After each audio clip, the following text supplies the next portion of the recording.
Orientación y asesoría jurídica para garantizar sus derechos. Abogados, juristas expertos darán respuesta a sus dudas legales. Justicia en Democracia, buscando una sociedad justa. Justicia en Democracia con Verónica Rosero y el acompañamiento del Colegio de Abogados de Pichincha por Democracia y Democracia TV. Bienvenidos. Señoras y señores, tengan todos ustedes muy buenos días y muchas gracias por acompañarnos. Estamos ya en Justicia en Democracia. Gracias, por cierto, al Colegio de Abogados de Pichincha. Siempre comparte junto a nosotros temas de profundo interés social. El día de hoy nos acompaña el doctor Ciro Guzmán, con quien vamos a abordar una temática que resulta sobre todo en la coyuntura actual de extrema importancia en el análisis. Hablaremos del decreto 16, doctor, muchísimas gracias por acompañarnos. En principio, un decreto que hacia el año 2013... si yo no estoy mal, es la fecha en donde el presidente, o ahora expresidente Rafael Correa, emite un decreto que, de acuerdo a la visión de muchísimos sectores sociales, atenta principalmente a lo que implica la organización social. Y yo quisiera pedirle, en principio, hacer un recuento muy rápido desde el decreto mismo y cómo ha ido fluctuando aquello, porque posteriormente podríamos hablar del otro, del decreto 739, que viene a movilizar también esta conciencia social de lo que significa la organización. Bienvenido. Gracias, un saludo para toda la audiencia. Y bueno, efectivamente el decreto 16 fue expedido, como usted ha indicado, pues el 4 de junio del 2013 por el presidente Rafael Correa, y más adelante este mismo decreto fue, diríamos, reformado ya y publicado en lo que hoy se conoce el decreto 739. En realidad la esencia de esos decretos no ha variado, y lo que preocupa a todos es, primero, en qué contexto se expidió, y segundo, cuáles son los propósitos de ese decreto. El contexto en el que se expidió el decreto 16, posteriormente 739, es un contexto en el cual la conflictividad social en el país se había intensificado, y evidentemente el gobierno del presidente Correa en esa época estaba siendo objeto de una serie de confrontaciones, diríamos, de parte de las organizaciones sociales, de los sectores populares. No olvidemos, por ejemplo, lo que pasó cuando se planteó la marcha por el agua en el año 2012, que dio origen a todo el proceso de los famosos 10 de Luluncoto, ¿no? Porque el gobierno pues quería impedir toda expresión social, de organización, de movilización, y evidentemente sobre esa base pues criminalizar, perseguir a todo aquel que no comparte el punto de vista oficial del gobierno. Ahora, este nivel de manifestación social que hemos visto y que fuera criticado en su momento por el expresidente Correa, era parte de la dinámica de la democracia en los últimos años, desde el retorno mismo a este sistema democrático. No ha sido exclusivo del gobierno de Rafael Correa, más bien ha sido bastante cuestionado también en otros, y valdrá la pena recordar los hechos que ocurrieron en la presidencia, por ejemplo, de León Febres Cordero. Sin embargo, no se llegaron a asumir decisiones de esta naturaleza. Así es. El presidente Correa, en su actitud absolutamente intolerante, abusiva, agresiva en contra de los sectores populares, consideró entonces que era necesario, en los hechos, ir liquidando aquellas organizaciones que le eran adversas, según él, que no encajaban en su esquema de funcionamiento democrático, entre comillas, e ir propiciando, en cambio, el surgimiento de otras organizaciones cooptadas por el régimen que le sirvan para sus propósitos de apoyo, que le sirvan para sus propósitos de respaldo social en el país. Es ese el entorno en el cual se concibe el decreto 16, más adelante 739 en el 2015, es decir, porque claro, la reforma es casi inmediata. Habrá que entender, y lo vamos a hablar en breve también, de este incremento de las organizaciones sociales que sí se han ido inscribiendo, y en función de lo que usted acaba de decir, pero no quiero alejarme del hecho histórico que habría ocurrido y que realmente llamó mucho la atención, no solo de los actores sociales o políticos, sino de la colectividad en general. Un ente emblemático fue siempre la Unión de Educadores, la Unión Nacional de Educadores, conocidos por todos como UNE, que quizás más allá de haber sido criticado y cuestionado desde distintos sectores, reflejaba la organización de los maestros en su máximo potencial. Una organización que llegó precisamente a sufrir tras el decreto. Así es. Es decir, el decreto 16, como usted puede ver, es un decreto que en lo fundamental, lo que busca en todos sus artículos es, diríamos, tener un control rígido, cerrado sobre las organizaciones. Eso es lo que dice el decreto en varios de sus artículos. Por ejemplo, mire usted, el artículo 35 dice control. Las fundaciones o corporaciones, porque ellos le dan ese nombre absolutamente inapropiado a toda organización social, a toda organización gremial, resulta que tiene que inscribirse como fundación o corporación. Y entonces las fundaciones o corporaciones están sujetas a los siguientes controles: control de funcionamiento, control de utilización de recursos, control tributario, control de servicio nacional. Bueno, es decir, pasan a ser entes convertidos en apéndices de la función ejecutiva, vía diversos ministerios. Si estamos estableciendo este principio y bajo lo que usted acaba de señalarnos, ¿no resultaba ser necesario también que exista un organismo que pueda poner ciertos parámetros de control o ciertos niveles de formalismo que deberían ser cumplidos por estas fundaciones o organizaciones? De hecho, existían. El BIES, digamos, el Ministerio de Bienestar Social, antes Ministerio, ahora Ministerio de Inclusión Social, etcétera, siempre hizo el control de este tipo de organizaciones. La normativa no daba puerta abierta para que cualquier persona... nuevo de todo esto es que Correa, con lo que hizo, lo que buscaba efectivamente era, como decíamos hace un momento, tener un control rígido de estas organizaciones, liquidarlas aquellas que no le convenía, y ahí venía efectivamente una legislación que es absolutamente lesiva, genérica, laxa, ¿ya?, y contradictoria a los convenios y tratados internacionales de derechos humanos. A convenios, por ejemplo, como el 87 de la OIT, el convenio 98. Mire usted, por ejemplo, y vamos a hablar de eso a propósito de lo que usted me preguntaba, de la disolución de la UNE. El capítulo 6 es uno de los capítulos más lesivos de este decreto. Dice, causales de disolución. Hay dos tipos de disolución: disolución voluntaria y disolución controvertida. Controvertida cuando no ha sido voluntaria, obviamente. Ya la disolución de la UNE, por ejemplo, es una disolución controvertida, o lo de la Fundación Pachamama. Ya, ¿no es cierto? Entonces, ¿qué dice este famoso artículo 22? Causales de disolución. 1. Falsedad o adulteración de la documentación e información proporcionada. 2. Desviarse de los fines y objetivos para los cuales fue constituida.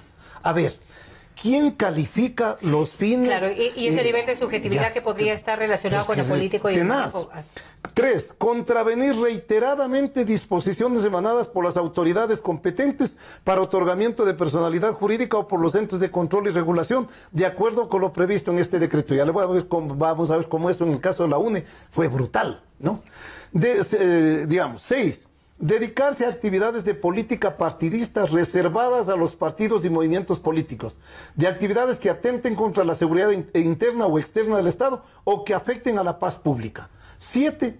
Incumplir las obligaciones previstas en la Constitución, la ley y este reglamento, o por incurrir en las prohibiciones aquí establecidas. Este 7 fue el numeral que se invocó para efectos de la disolución de la UNE. Incumplir las obligaciones previstas en la Constitución, la ley y este reglamento. ¿Cuáles? La Constitución tiene 444 artículos. Es evidente que si yo digo incumplir, ¿no es cierto?, con las obligaciones previstas en la Constitución, tengo que referirme a cuáles son estas obligaciones. Ya igual en la ley, deben haber aquí en el Ecuador algunos miles de leyes. La pregunta es exagerada, con una entonces, evidentemente perfecta, con esto, usted puede pues liquidar a cualquiera. ¿Qué era el propósito? Ese era el propósito, evidentemente. ¿Para ir haciendo qué cosa? Para ir construyendo una plataforma social oficial de respaldo. Ejemplo, red de maestros versus Unión Nacional de Educadores, ¿no es cierto? Pero una red de maestros que además, mire usted, hace abierta actividad política. Claro, abierta actividad política. Todo el mundo sabe que el señor Santa Cruz, por ejemplo, que asomaba como el jefe de las redes de maestros y aún asoma hasta el día de hoy, pues era el segundo ministro de Educación. Todo el mundo sabe que él entraba y salía al Ministerio de Educación y tomaba decisiones. Todo el mundo sabe que los distritos, los directores distritales, etcétera, muchos de ellos eran impuestos por la red. Es decir, la acción política era evidente, abierta. Ya, acción gremial, ellos no la hacían, nunca se preocuparon de la defensa de los intereses de los maestros, no, se preocupaban de cuánto cargo podían conseguir y cómo sacarle tajada al gobierno de Correa. Y si eso ocurría, ¿por qué tenían adeptos también a ese tipo de organización? Bueno, miren, no creo que tengan muchos adeptos. Lo que ocurría es una acción absolutamente coercitiva desde el Ministerio de Educación. Ejemplo, va a haber la rendición de cuentas, entre comillas, o el acto X en Guayaquil con el presidente de la República. Usted escuchaba en todos los distritos, en el país, y yo le puedo dar con ejemplos, maestros que decían, bueno, ahora nos indicaron en el establecimiento que tenemos que viajar el fin de semana a Guayaquil. Cosa que también se le calificaba en su momento a la Unión Nacional de Educadores. No, por una razón. Este tipo de declaración que usted hace desde otra órbita, posiblemente se decía exactamente lo mismo. No, la Unión Nacional de Educadores hacía sus congresos, sus eventos, pero con una particularidad. La Unión Nacional de Educadores nunca tuvo ministro de Educación. Los ministros de Educación, esa ha sido una de las grandes falacias en contra de la Unión Nacional de Educadores, que la UNE dirige la educación. ¿Cómo podía la UNE dirigir la educación si casi más bien estaba en conflicto con los ministros de Educación, demandando legítimos derechos para los maestros? Ya, entonces, mire usted, no podía la UNE institucionalmente decir, miren, el Ministerio de Educación nos pide que vayamos a tal parte, a tal lado. No, eso no existía. La utilización y malversación de recursos públicos para este tipo de cosas no ocurría, ni podía ocurrir en tiempos de la Unión Nacional de Educadores. Y quiero retomar el concepto, porque en realidad cuando nosotros hablamos de organización social, cuando hablamos de organización gremial, ¿por qué tiene que distanciarse esto del accionar político? Mire, tenemos que identificar lo que es la política partidista, ¿ya?, de lo que es una política gremial. Evidentemente un organismo, diríamos gremial, tiene que tener una política. Digamos, la UNE, ¿qué política tenía? La luchar, por ejemplo, por una educación para la emancipación, una educación científica, una educación democrática, es decir, una educación de calidad. Estos eran algunos de los postulados de la Unión Nacional de Educadores. Que no debería ser, en cambio, una política partidista. Que no era. La relación con organizaciones políticas, y recordamos también al extinto Movimiento Popular Democrático, era una vinculación de carácter político. Mire, vinculación que en algún momento podría resultar ser también, no sé si la causa o al menos uno de los argumentos para que un gran número de ecuatorianos miren que no era una organización representativa dentro de lo gremial, sino dada de la mano con el accionar político. Por eso me pregunto, porque en realidad este nivel de aclaraciones son necesarias para que la ciudadanía entienda qué es lo que está ocurriendo con ese decreto y con lo que vamos a pasar a hablar, que es lo que podría venir también dentro de la Asamblea Nacional. Mire, la UNE era y es, porque sigue existiendo más allá de que se le haya retirado su personería jurídica, una organización que representó a todos los maestros y representa a todos los maestros. En la UNE habían militantes de todas las organizaciones políticas. Obviamente, muchos de sus dirigentes, por su actitud consecuente al frente del magisterio, estaban afiliados al Movimiento Popular Democrático. Pero habían presidentes de UNE que estaban afiliados al Partido Social Cristiano, que eran afiliados a la Izquierda Democrática, a diversas tiendas políticas. Una de las características y cualidades, yo diría, democráticas de la UNE, es que supo armonizar esa heterogeneidad, y el gremio como tal tuvo un poder muy importante, me refiero a un poder de acción, de movilización, de demanda social, ¿ya?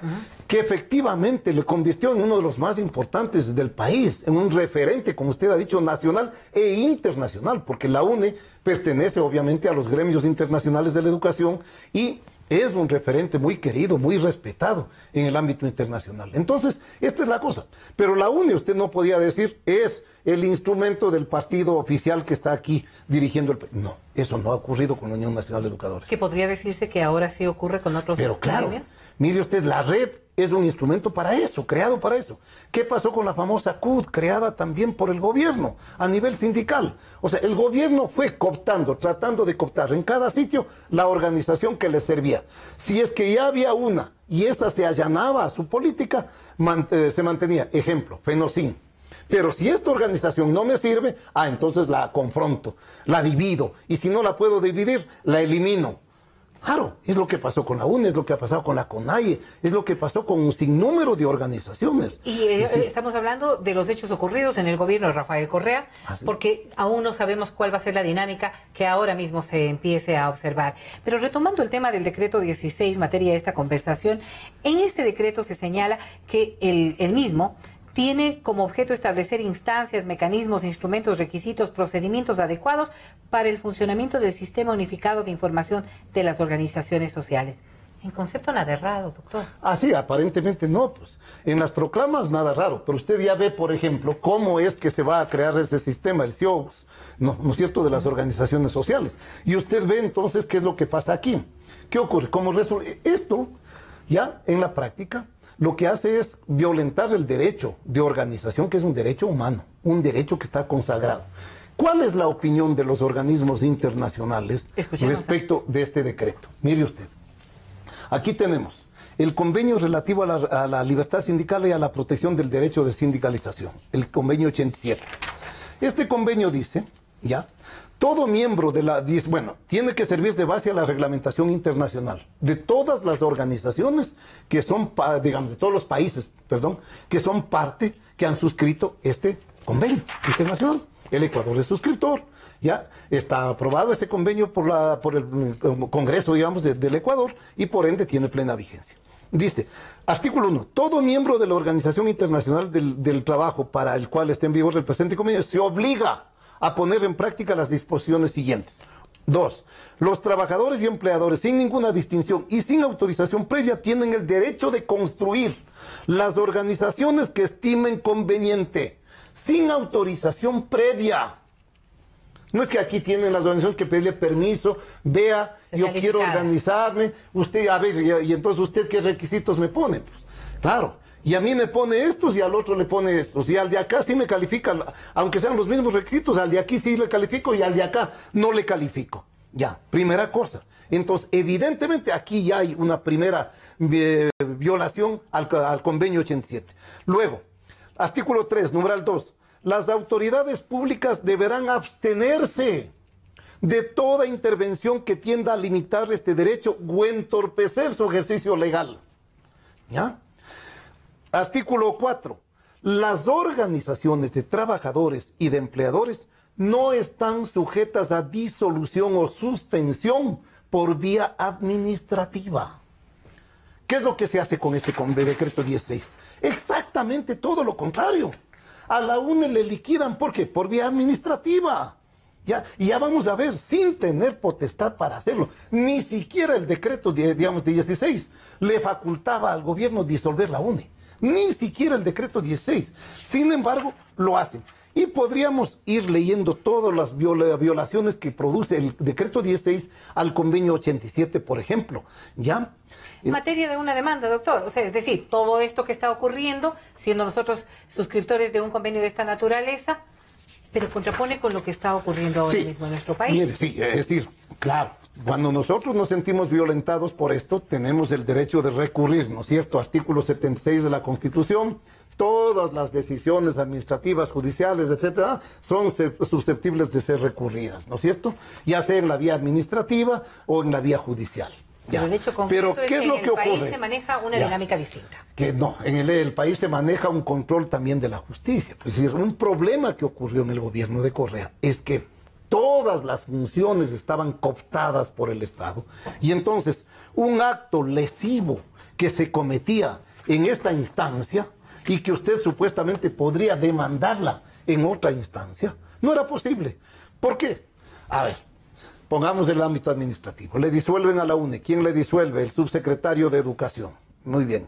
¿Qué me queda? Recursos de reposición ante el mismo. Le digo que lo que él está haciendo parte de un acto absolutamente inmotivado, porque ya le voy a mostrar en el caso de la UNE. Mire usted cómo se aplicó el decreto 16. En el caso de la UNE, ya, dice, quinto, de la revisión y análisis del expediente de la Unión Nacional de Educadores se desprende que dicha organización presuntamente incumplió con la codificación y reforma al reglamento para el funcionamiento, lo que usted decía, del Sistema Unificado de Información de las Organizaciones Sociales y Ciudadanas, expedido con decreto ejecutivo número 739 de 3 de agosto de 2015, artículo 22, numeral 7, que señala: incumplir con las obligaciones previstas en la Constitución, la ley y este reglamento, o por incurrir en las prohibiciones aquí establecidas. Sexto, en virtud de lo expuesto, y como usted tiene el derecho a la defensa, ¿ya? Se le concede A la UNE el término improrrogable de 15 días para que presente evidencias y o pruebas ante esta Subsecretaría de Educación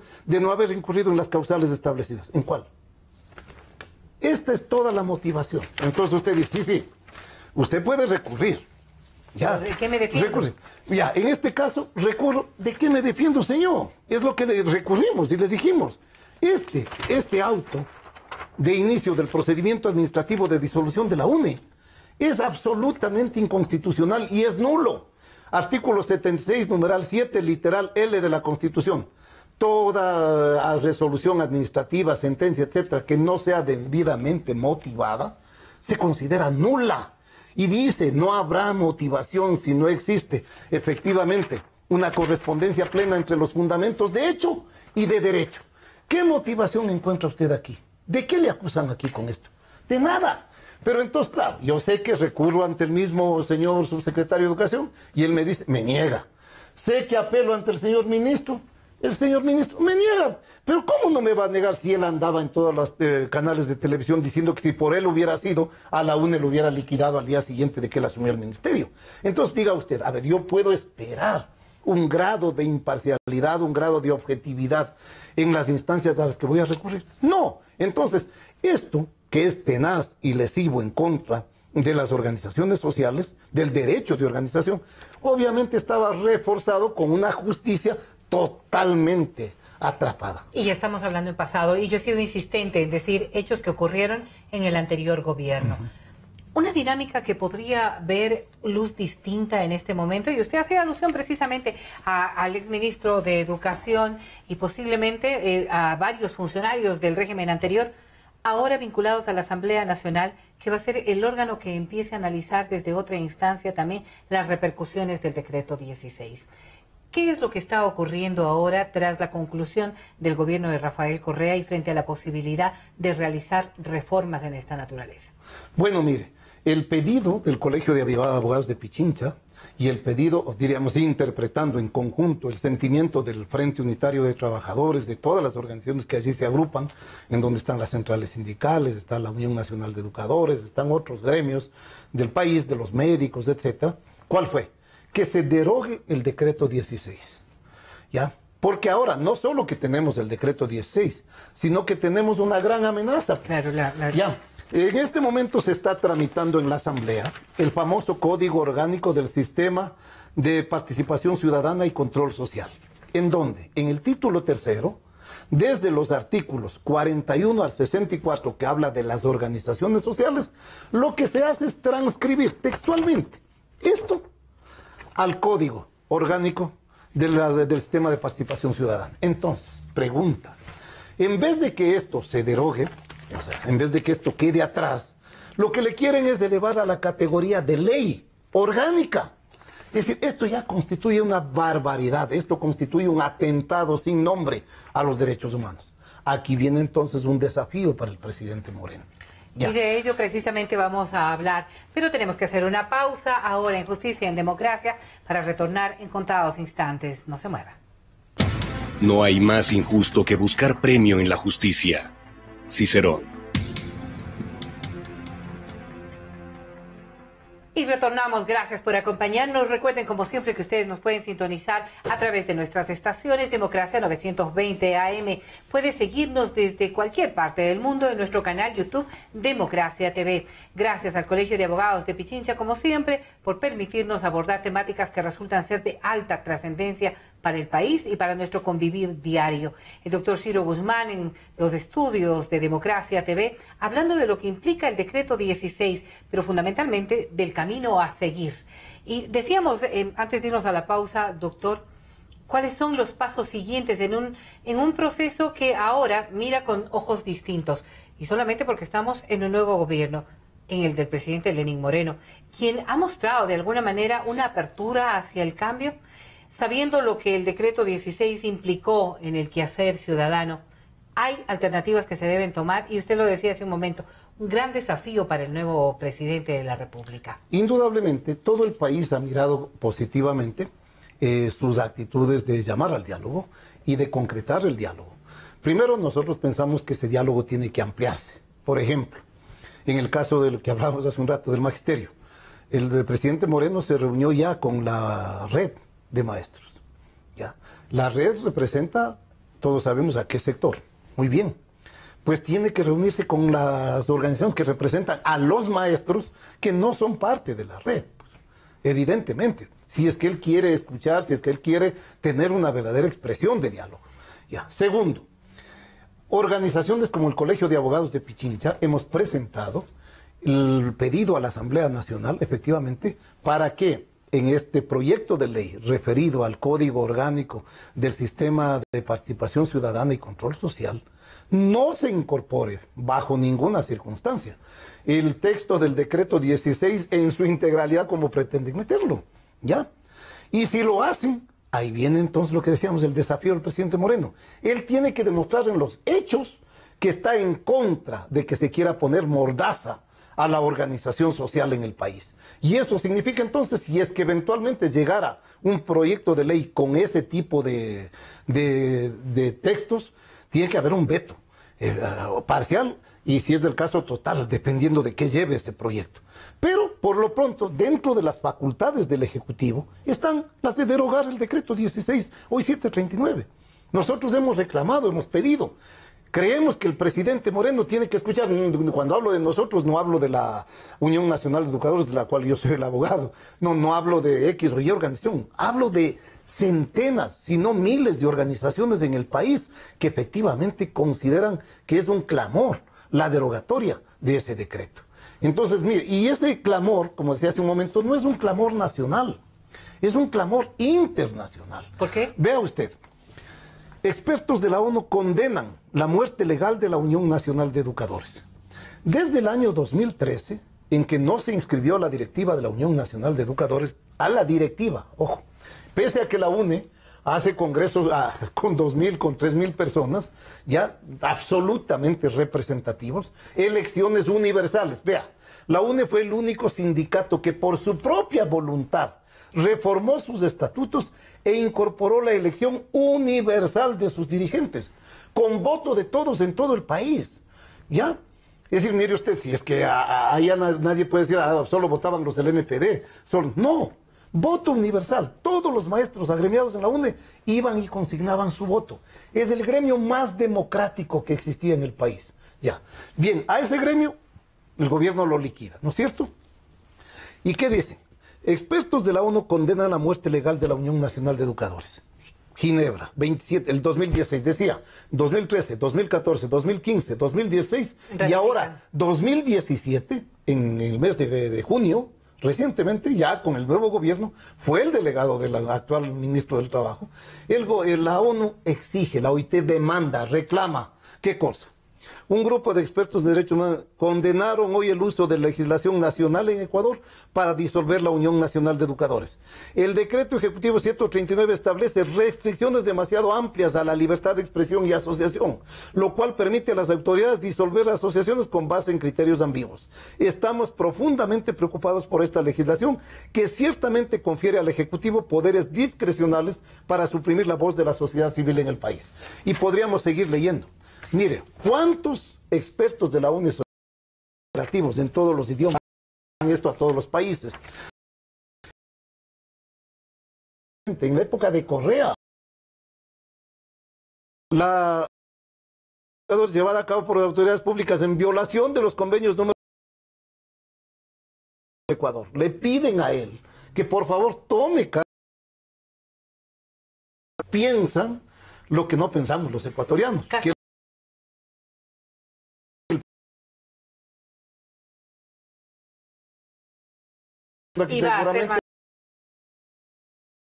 Hizo caso omiso el anterior gobierno. Pero claro, órganos de control de la OIT recomendaron al gobierno que se registrara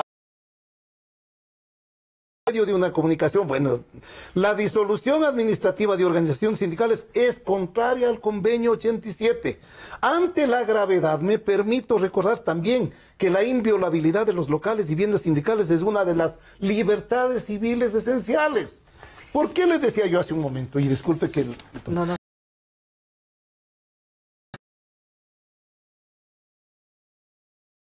¿Por qué le decía que ni siquiera... El decreto 16 dice, ¿no es cierto?, que se puede, que la realizó el Ministerio de Educación. A la UNE, la personalidad jurídica no le dio el Ministerio de Educación.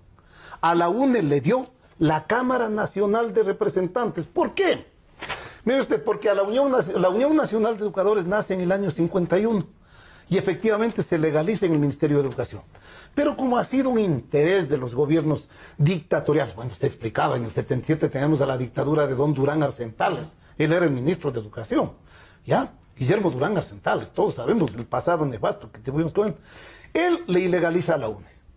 Y la Cámara Nacional de Representantes, el 3 de septiembre de 1979, emite un decreto ley, porque en esa época estos se llamaban decretos ley.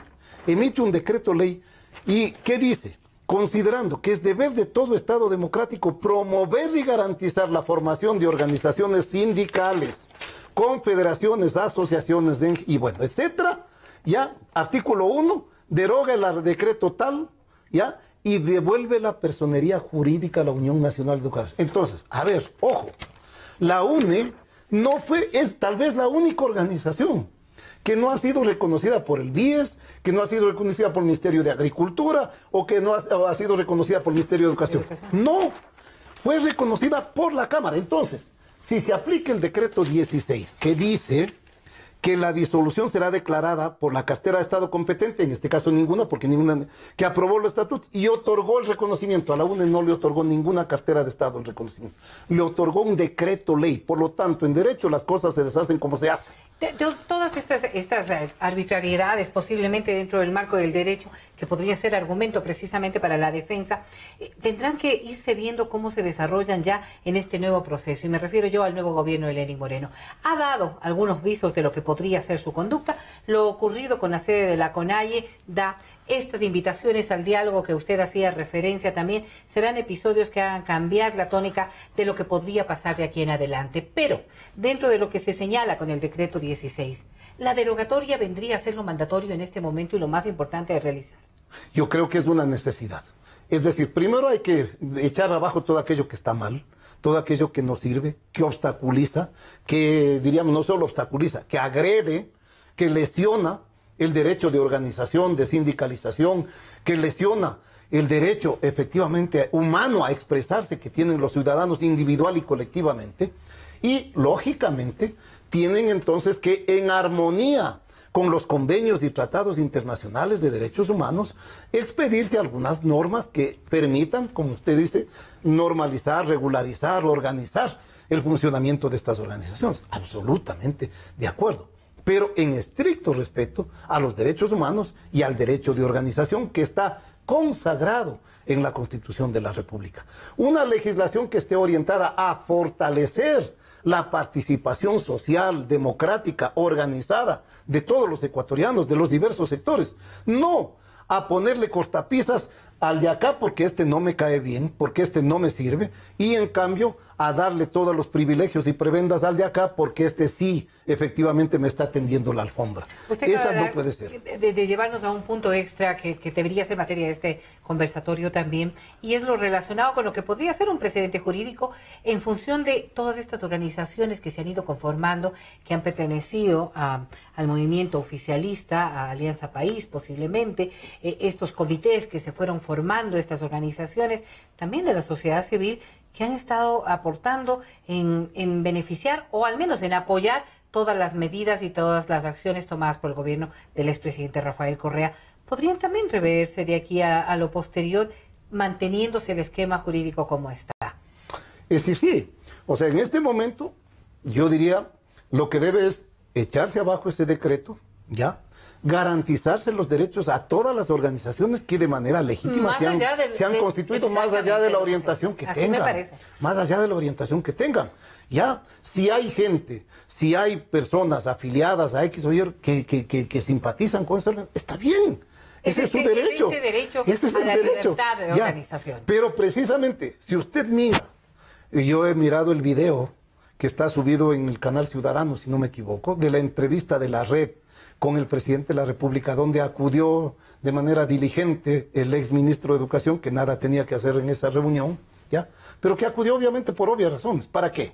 para defender a la red, porque él era una persona absolutamente envenenada en contra de la Unión Nacional de Educadores. Y si usted ve el video que está subido en ese canal, la intervención de Santa Cruz empieza por pedirle al presidente de la República el hecho de que lo de la UNE es pasado. Y como quien dice, cuidado, ¿no? Cuidado. Cuidado, vaya usted, a usted se le va a ocurrir reconocer los derechos de la Unión Nacional de Educadores. No, lo que le pide es de manera urgente todo el apoyo para liquidar rapidito los bienes de la Unión Nacional de Educadores. Es decir, para hacer exactamente lo contrario de lo que le está diciendo la OIT, de lo que le están diciendo los organismos de derechos humanos. Lo que dicen aquí, estamos muy preocupados. Ya, cuidado. Ya, ustedes no pueden disponer de eso. Pues eso es lo que le fue a pedir la red. Y entonces, yo digo, el presidente de la República tiene un gran desafío. O es el presidente, como él ha dicho, de todos los ecuatorianos y respeta a todos los ecuatorianos sus legítimos derechos, restituye, porque esa es su obligación, ¿ya? Restituir los derechos que le están siendo arrebatados a una organización. O efectivamente, en el país nosotros podemos seguir mirando el hecho de que hay, diríamos, sectores que procuran la impunidad a toda costa y que todo se tapa y que contra pruebas y que contra vinculaciones y que contra relaciones explícitas, ¿ya? Sin embargo se dice, no, a él no lo topan, ¿ya? A él se lo blinda, igual que no ocurra acá con las... Bueno, a esta organización sí, la mantengo, y a esta otra, que estamos dando pruebas absolutas de que lo que se hizo fue ilegal, ¿ya? Hubo una orden, disuelvan a la UNE, ahora se la mantenga en esa situación. Eso sería muy grave. Ese sería un mensaje absolutamente negativo para la sociedad ecuatoriana. Al parecer, el propio presidente de la República ha dado muestras de que estas presiones o estas sugerencias, solicitudes en el mejor de los casos de quienes pueden coincidir con él ideológicamente, no han sido las que determinen su accionar. Estos primeros días de gobierno ha señalado ya algunos cuestionamientos y ha optado también por otras actitudes distintas a las que se estaban manejando en el gobierno anterior. El Colegio de Abogados de Pichincha plantea entonces esta derogatoria al decreto 16, una derogatoria que se vuelve absolutamente necesaria. ¿Qué pasos van a tomar ustedes en función de realizar aquello? Bueno, nosotros hemos entregado, diríamos, nuestros puntos de vista como colegio a la Asamblea Nacional. Se va a remitir o se ha remitido ya, no conozco el detalle, no soy parte del directorio, pero a esto, a la Presidencia de la República, es decir, a todas las instancias, porque el Colegio de Abogados considera desde su ángulo que es su obligación, efectivamente, no solo representar al gremio de los abogados en términos de sus necesidades inmediatas, sino representar al gremio de los abogados en términos de ser un referente que permita efectivamente encauzar también los elementos de orden jurídico en el país. Mire usted, Ramiro García pues ha tenido la diligencia, ha tenido, yo diría, la suficiente capacidad para acudir incluso a la Asamblea Nacional a propósito, por ejemplo, de las reformas que se plantean al Código de la Niñez y Adolescencia. Bueno. Y ha expresado el punto de vista del colegio y lo ha hecho con toda, diríamos, no con el afán de enfrentarse acá o acá, lo ha hecho incluso con el afán de garantizar ¿qué cosa? Los derechos de la mujer, los derechos de la familia, los derechos del niño, los derechos de los adolescentes, es decir, de inmiscuirse en una política de, diríamos, privilegiar los derechos, una política de avance, no de regresión, porque cuando hablamos del decreto 16 estamos hablando de regresión en derechos. Y eso es lo que no queremos. Cambios que van a ser fundamentales, sin lugar a duda. Esta solicitud, este exhorto al presidente de la República, sobre todo para que vaya a rever todo aquello, pero devolver también la personería jurídica a estas entidades que se vieron afectadas de alguna manera. A la Fundación Pachamama, a la Unión Nacional de Educadores, a organizaciones de ambientalistas, de derechos humanos que por el solo hecho de haber defendido eso, pues las han ilegalizado. Eso no puede ocurrir en el país. Y lo que ya vaya a ocurrir en la Comisión de Participación de la Asamblea Nacional y lo que posteriormente pase al Pleno de la Legislatura será otro cantar. Veamos qué es lo que va a ocurrir en los próximos días. No quiero dejar de lado, sin embargo, un tema del cual usted ha hablado mucho también y que es parte de esta manifestación social, las protestas ciudadanas que se habrían dado, cuya consecuencia ya la vimos en el gobierno anterior. Ahora se habla de indultos que también deberán estar inmersos en este diálogo con el jefe de Estado. Obviamente. Mire, la política de Correa se caracterizó ¿por qué? por un profundo odio a aquellos sectores populares, a aquellos sectores organizados, a aquellos sectores que se atrevían a levantar su voz. Correa, yo pienso que llegó a pensar que era emperador, no mandatario, emperador. Y evidentemente, pues, él empezó a actuar de esa manera, persiguiendo a todo aquel que contraviene la voz del emperador. Y eso ocurrió con miles o con cientos de campesinos en el país. Todo aquel campesino que se oponía, por ejemplo, a la minería a gran escala, ya, y que daba razones para oponerse, que decían, vean señores, no nos oponemos a todo tipo de minería, pero nos oponemos a que aquí, donde en los humedales, en el páramo del Cajas o por acá, donde nace efectivamente las fuentes de agua, no, pues no se ponga ahí la minería porque vamos a acabar con estos recursos. Ya, a esa gente que se oponía con razones y que cuando veía que ya le meten el tractor, la volqueta y todo lo demás y las grandes empresas mineras ya se tomaban por asalto eso, resistía, pues entonces, ¿cuál fue el trato de Correa?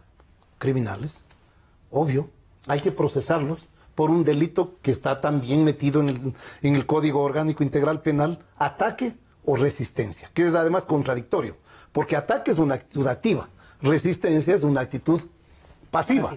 Entonces no podemos meter en el mismo tipo penal ataque y resistencia como una sola cosa. Ya, el derecho a la resistencia está contemplado en la Constitución de la República. Por lo tanto, ese tipo penal no tiene la menor coherencia. Con eso los procesaron a cientos de campesinos, a indígenas, ya, y los mandaron a la cárcel, sin mayor... Algunos los llevaron a pronunciar sentencias condenatorias, otros están en el proceso, etc. Por eso es que se justifica plenamente el asunto de la amnistía o el indulto. Claro, plenamente. Porque estamos hablando de que hay que volver a unir al país, a hacer justicia, y eso significa efectivamente quitarle el cuchillo de encima de la cabeza a aquel ciudadano que ha sufrido una condena injusta o que está con un proceso en marcha. Estos niveles de participación y el derecho a organizarnos como sociedad estará dentro de los desafíos que le corresponda asumir al presidente de la República, Lenín Moreno, en los próximos días. Nosotros hemos cumplido con al menos analizar el tema e introducirlo a usted en el análisis, como siempre agradeciendo al Colegio de Abogados de Pichincha. ¿Cómo deberíamos concluir este programa, doctor Guzmán? Bueno, deberíamos concluir este programa exhortándole al presidente de la República a que en sus manos está la posibilidad efectivamente de darle un verdadero viraje y un cambio a la realidad que tiene el Ecuador. No solo a la realidad económica, que es indispensable y necesaria, estamos en una crisis muy grave, también a la realidad social, a la realidad política, a esta realidad de derechos violentados y que hoy deben ser restituidos. Yo creo que, por eso decía, él tiene un gran desafío y él debe pensar no en lo que digan los de comportamiento ovejuno, como él mismo lo dijo, sino en lo que le diga el pueblo ecuatoriano que mayoritariamente demanda esos cambios. Esto fue Justicia en Democracia. Hasta la próxima semana.